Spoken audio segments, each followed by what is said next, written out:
नमस्कार, आप देख रहे हैं डीटीवी भारत और मैं हूं आपके साथ निर्भय किशोर। खबरों पर चर्चा करेंगे, लेकिन उससे पहले देखते हैं अब तक की सुर्खियां। पटना हाईकोर्ट के शताब्दी समारोह पर नए भवन का हुआ उद्घाटन। प्रधान न्यायाधीश एस.ए. बोबड़े ने किया उद्घाटन। बंगाल चुनाव से पहले कृषि मंत्री का बिहार में दावा, कहा बीजेपी तैयार है पूरी, बंगाल में बनेगी बीजेपी की सरकार।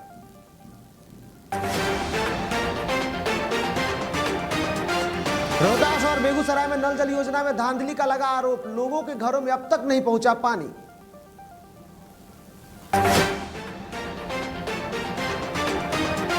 और माघ पूर्णिमा की देश में रही धूम, तो गंगा स्नान कर लोगों ने मांगी ईश्वर से वरदान।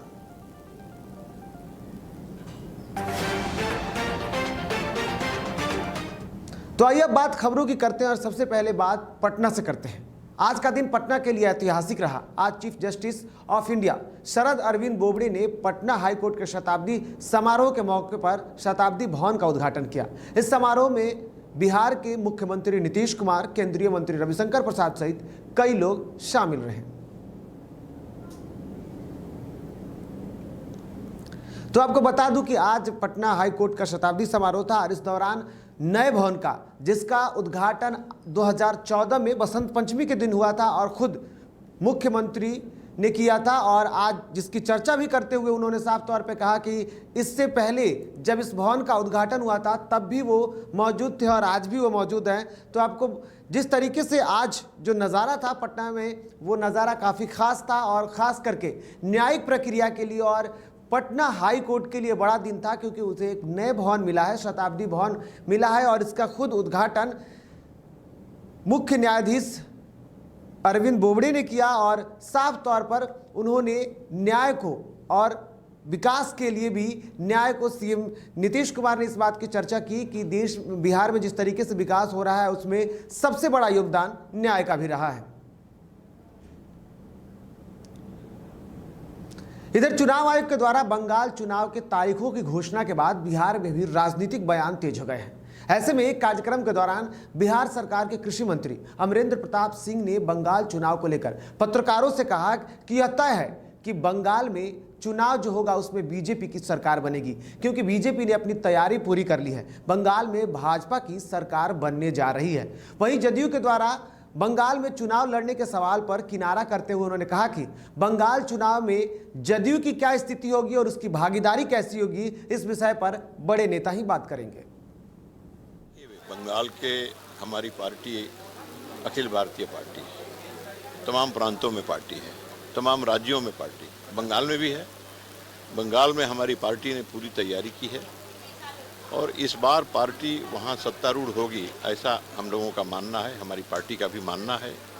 और पार्टी के अतिरिक्त जो साइलेंट एक्सपेक्टेटर्स हैं, जो कभी बोलते नहीं, वह भी अब बोलने लगे हैं कि भारतीय जनता पार्टी बंगाल में सत्ता में आएगी।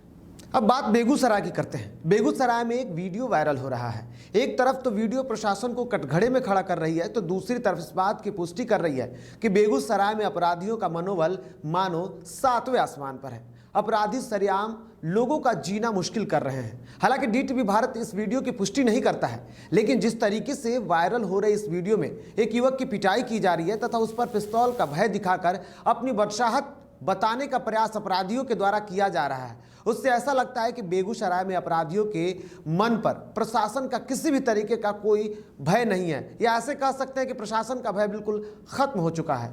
वही वीडियो के बारे में बताया जाता है कि यह वीरपुर थाना क्षेत्र की है और इस मामले में जब हमारे संवाददाता दिवेश तरुण ने एसपी अवकाश कुमार से बात की तो एसपी ने पूरे मामले में क्या कुछ कहा वो भी देखिए।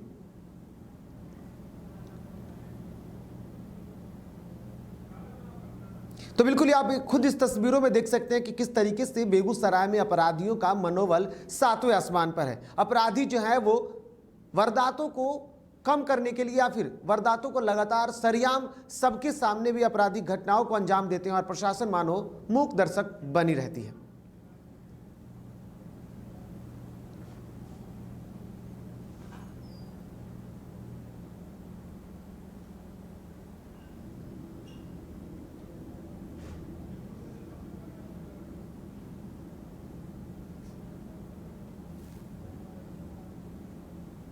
वहीं दूसरी तरफ बिहार के कटिहार में बाइक चोर गिरोह के शातिर पकड़ने के बाद देसी पिस्टल के साथ उसे पकड़ा गया और स्थानीय युवकों ने उसे पकड़कर बेल्ट से पीट कर उसे जख्मी कर दिया।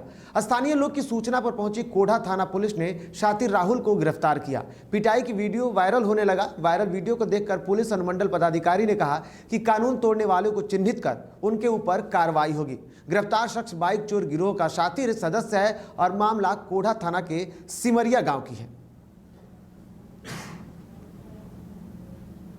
कोढ़ा और सहायक थाना पुलिस द्वारा चोरी मोटरसाइकिल बरामद की गई थी, जिसमें सुनील नाम का लड़का को गिरफ्तार करके भेजा गया था, लेकिन उसमें एक राहुल भी था जो सिमरिया का था, तो वांछित था। इसी बीच में राहुल और दीपक मोटरसाइकिल से जा रहा था, तो उसी क्रम में जनता उसको पकड़ा था, लेकिन तब तक पुलिस भी पहुंच गई थी और उसी क्रम में उसको पास एक पिस्टल और गोली मिला राहुल के पास, और दीपक भी उसके साथ था। राहुल और दीपक पूर्व में भी जेल जा चुका है। इन लोग का आपराधिक इतिहास है, दोनों को आर्म्स एक्ट में जेल भेज दिया गया है। इसके अतिरिक्त मोटरसाइकिल चोरी में भी इन लोगों को रिमांड किया जा रहा है। सर जो पीट रहे हैं उसमें यदि कोई हम लोग को कंप्लेंट मिलेगा तो कार्रवाई होगी। यूं तो सरकार के द्वारा विकास की योजनाओं को जन जन तक पहुंचाने का दावा किया जाता है, लेकिन जमीनी हकीकत कहीं इसके बिल्कुल विपरीत दिखती है। ऐसा ही एक नज़ारा देखने को मिल रहा है बखरी अनुमंडल नावाकोठी के टेकनपुरा पंचायत में। यहाँ के लोगों का आरोप है कि यहाँ न तो सरकार की योजनाओं का लाभ मिलता है और न ही जिला प्रशासन के द्वारा दी गई सुविधाओं की सहूलियत। ये रिपोर्ट देखिए।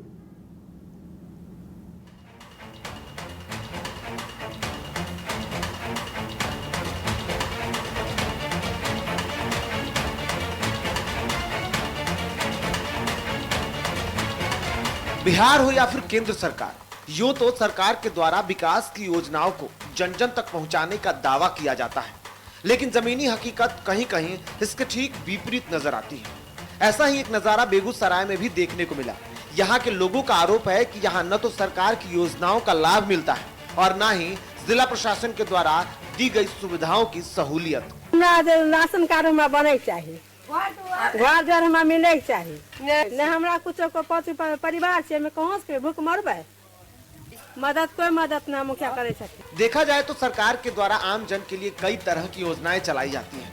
मसलन वृद्धा पेंशन, इंदिरा आवास योजना, तो 7 निश्चय योजना के तहत कई योजनाओं का लाभ जन जन तक पहुंचाने का लक्ष्य बिहार की एनडीए सरकार ने रखा है, लेकिन कई इलाकों में ऐसा देखने को नहीं मिलता।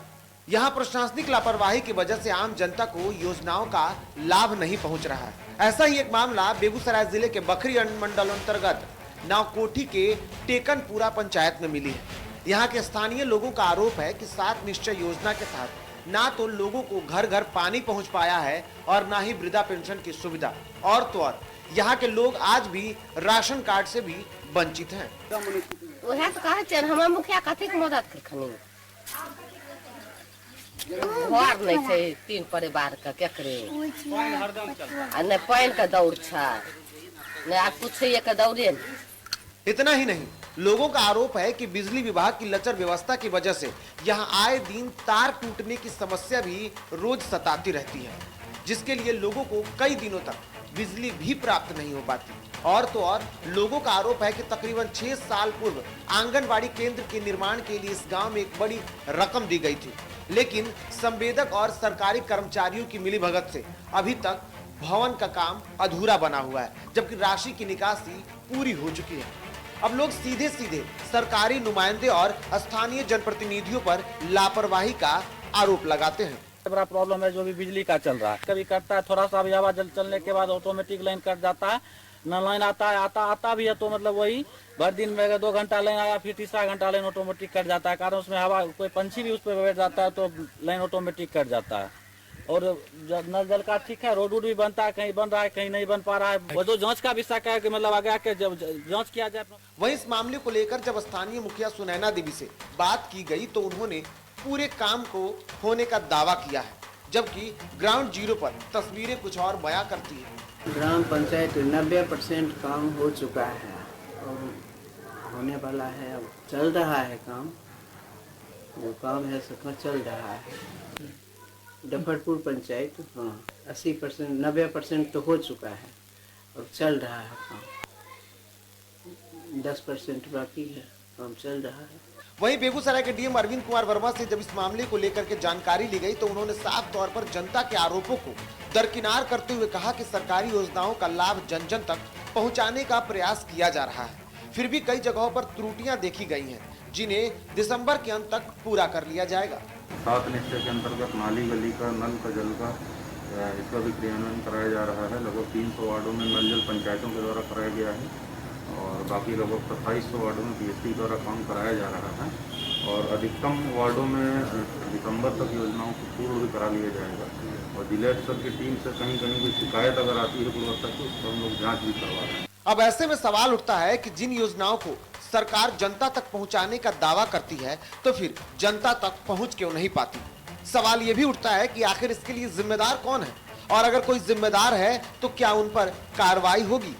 सवाल ये भी उठता है कि सरकार की योजनाओं में खामियों के बाद जनप्रतिनिधियों को पंचायत चुनाव में बिहार सरकार ने अक्षम करार देने का जो वादा किया है, क्या वो पालन किया जाएगा। अब ये तो वक्त बताएगा, लेकिन सरकार की योजनाओं का लाभ जनता को कब मिलेगा, ये देखने वाली बात होगी। डीटीवी भारत के लिए बेगूसराय से जीवेश तरुण की।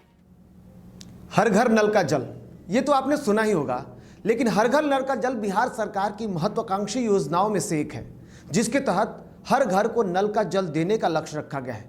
लेकिन क्या इस योजना का लाभ लोगों को मिल रहा है? इस सवाल का जवाब है, ये रिपोर्ट देखिए।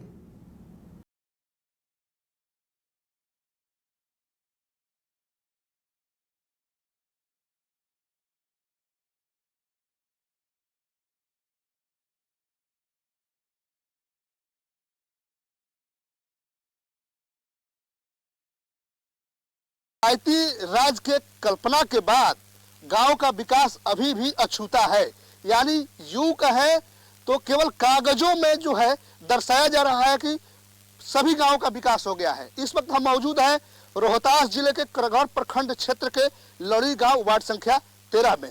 हर घर नल का जल, ये बिहार सरकार की महत्वाकांक्षी योजनाओं में से एक योजना है, जिसके तहत हर घर को नल का जल देने का लक्ष्य रखा गया है। लेकिन रोहतास जिले के करगहर प्रखंड के समरडीहा पंचायत के लड़वी गांव में इस योजना के तहत सरकार को पलीता लगाया जा रहा है। पाइप ने बिछाल तो आई कहां से पानी, पाइप नहीं बिछल ना घरे घरे पानी अभी छुट्टी तबे न मिली। माने पाइप लागल बा घर में ना, पाइप नहीं चला, पाइप नहीं लगल है। तो सुना आपने, इस गांव के लोगों का कहना है कि लड़वी गांव में नल जल योजना का पानी सभी घरों तक नहीं पहुंचता है। यहाँ पानी की बर्बादी भी हो रही है और कई नलों में पानी भी नहीं आता है। वहीं ग्रामीणों ने स्थानीय मुखिया प्रतिनिधि पर गिने चुने लोगों का ही विकास करने का आरोप भी लगाया है। यहाँ के पानी की पानी अपन मन के आए वो लोग टाइम होता दिया जाना पर ना समय लगी तो अपन दिया जाए कि ना दिया जाए, वो लोग के सब काम करेगा। क्या यहाँ पानी घर घर में सप्लाई हो रहा है क्या? सबको यहाँ नहीं हो। लगभग कितना घर में पानी जात हुई? आधा पर जाती, आधा घर लिखे जाते, ऊंचा गढ़ हो रहे पानी जाते, काली में तो पानी नहीं पहुँच जाता। तो सुना आपने, इस गांव में जहां एक तरफ नल जल योजना में सरकार को पलीता लगाया जा रहा है, तो वहीं दूसरी तरफ गांव में नली गली भी पूरी तरीके से नहीं बनी है और स्थितियां बदहाल है। ऐसे में गर्मी का दिन आ रहा है और गर्मी की बात तो दूर, ऐसे में चुनाव भी और काफी नजदीक आ रहे हैं और लिहाजा जो स्थिति यहाँ की है वो जो है पूरी तरह से सही नहीं है, क्योंकि हर घर में जो पानी की जो सपना को लेकर के मुख्यमंत्री नीतीश कुमार ने जिन्होंने एक 7 निश्चय योजना बनाई, उस योजना का जो है धरातल पर पूरी से डीटीवी भारत के लिए मैं अश्विनी पांडे। तो देखा आपने किस तरीके से बेगूसराय और रोहतास में ऐसे हालात हैं जहां सरकार की योजनाओं को ही आला अधिकारी मानो पलीता लगा रहे हैं और लोगों को सुविधाएं नहीं मिली। पूर्णिमा को लेकर बेगूसराय जिले के कई गंगा घाटों पर श्रद्धालुओं की खासी भीड़ देखने को मिली, जहां श्रद्धालुओं ने गंगा घाटों पर गंगा स्नान के बाद पूजा अर्चना की। इस क्रम में आस्था के साथ साथ अंधविश्वास का भी खेल देखने को मिला। एक तरफ जहां श्रद्धालु गंगा स्नान कर पूजा अर्चना करते दिखे, तो वहीं दूसरी ओर कई श्रद्धालुओं के द्वारा भूत खेली का भी प्रदर्शन किया गया। वहीं भूत खेली के इस खेल को देखने के लिए लोगों की भारी भीड़ इकट्ठा हो गई थी। वहीं माघी पूर्णिमा की इस भीड़ को देखते हुए प्रशासन ने भी पूरी तैयारी कर रखी थी।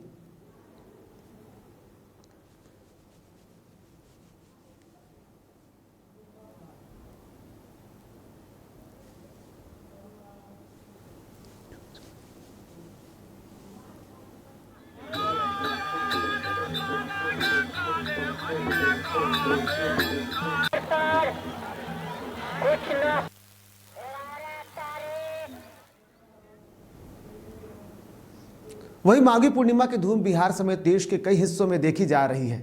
कहा यह जाता है कि इस दिन माघ पूर्णिमा के दिन यानी कि खास करके गंगा स्नान और दान करने वाले व्यक्ति के सारे पाप मिट जाते हैं। राजधानी पटना में भी बलराम बाबा के शिष्यों के द्वारा माघी पूर्णिमा को बड़े धूमधाम के साथ मनाया गया। इस दौरान आध्यात्मिक गुरु श्री अरुण कुमार सिंह ने कहा कि माघ पूर्णिमा को भगवान विष्णु खुद गंगा नदी में स्नान करने आते हैं। वहीं श्रद्धालुओं के लिए आध्यात्मिक गुरु अरुण कुमार ने बताया कि माघ पूर्णिमा के दिन शुभ मुहूर्त में पूजा करने से लोगों को वैकुंठ की प्राप्ति होती है।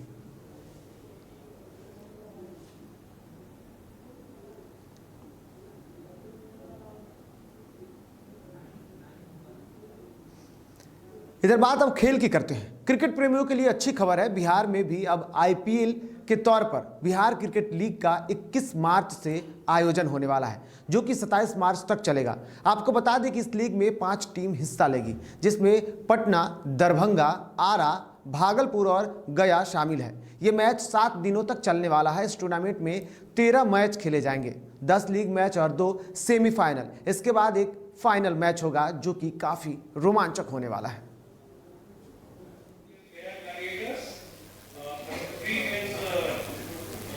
Eventually what will happen is whatever dice comes out.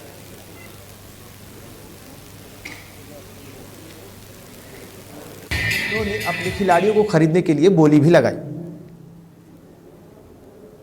तो बिल्कुल आपको बता दूं कि 5 टीम इसमें हिस्सा लेने वाली है और इसको लेकर के खेल के लिए एक बेहतर प्लेटफॉर्म भी माना जा रहा है और बिहार में खास करके क्रिकेट के योगदान को इससे जोड़कर देखा जा रहा है। जिस तरीके से देश में आईपीएल की एक अलग ही पहचान है, उस तरीके से बिहार में भी अब इस बेहतर प्लेटफॉर्म का स्वागत किया जा रहा है और इससे ये उम्मीद किया जा रहा है कि आगे आने वाले दिनों में बिहार के खेल और बिहार के खिलाड़ियों की प्रतिभा की जो होगी वो देश भी देखेगा नज़ारा। इस खेल के माध्यम से ये उम्मीद भी की जा रही है कि आगे आने वाले दिनों में जो बिहार के खिलाड़ी होंगे उनको एक बेहतर प्लेटफॉर्म मिलेगा और इसके माध्यम से वो आगे जाएंगे। तो आपको बता दूं कि इस खेल की जो पूरी रूपरेखा है, इसमें कुल 13 मैच खेले जाएंगे, जिसमें से 10 लीग मैच होंगे और इस 10 लीग मैच को खेलने के लिए 5 टीमें जो होंगी वो खेलेंगी। उसके बाद सेमीफाइनल होगा और फिर फाइनल मैच का रोमांचक जो होगा वो भी लोगों को देखने को मिलेगा।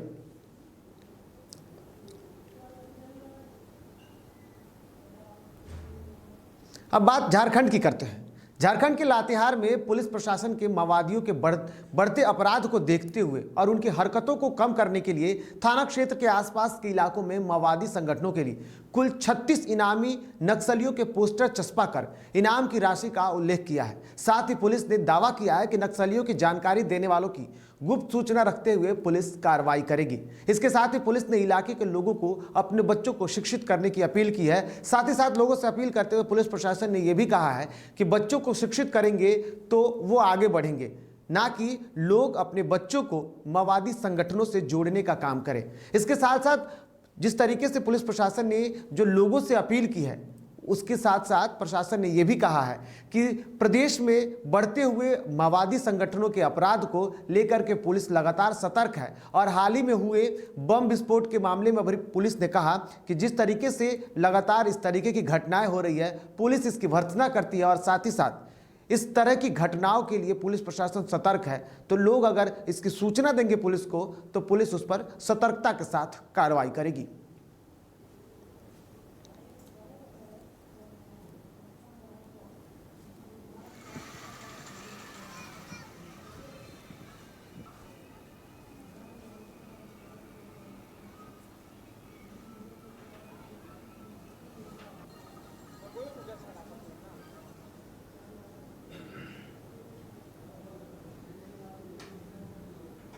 इधर राजधानी पटना में उद्यान महोत्सव का आयोजन किया गया, जिसके लिए प्रदेश के अलग अलग हिस्सों से किसान जो थे वो मौजूद थे और इस कार्यक्रम में खुद कृषि मंत्री भी पहुंचे थे, जहां उन्होंने इस कार्यक्रम का शुभारंभ किया और साथ ही साथ कृषियों को संबोधित भी किया। तो आपको बता दूं कि उद्यान महोत्सव के लिए 473 कृषकों ने हिस्सा लिया और उन्होंने अपने अपने इलाके के अपने अपने जिले के फल को या फिर अपने अपने उपज को भी यहाँ पे प्रस्तुत किया और खुद इसका निरीक्षण किया बिहार सरकार के कृषि मंत्री ने।